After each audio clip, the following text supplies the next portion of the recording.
जी है मकबूज बलूचिस्तान। आज एतवार 9 मार्च साल 2025 है।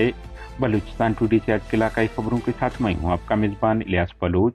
डॉक्टर महरंग बलोच ने खवातीन के आलमी दिन के हवाले जारी बयान में कहा है कि हमारी बलोच खवातीन की जद्दोजहद अपने लापता प्यारों की बाजियाबी, इंसाफ, शुनाख्त, वकार, आज़ादी, अमन से रहने, बिला खौफ बोलने और मुसावी सलूक की हसूली के लिए जारी है।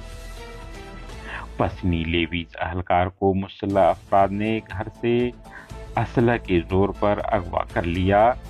बोलान में काबिज पाकिस्तानी फौज की फौजकशी जारी।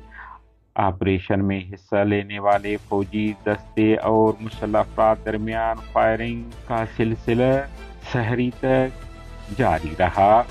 ताहम नुकसानात बारे मालूमात नहीं मिल सके हैं। खुलदार जहरी से जिबरी लापता 2 अफराद बाजियाब हो गए हैं।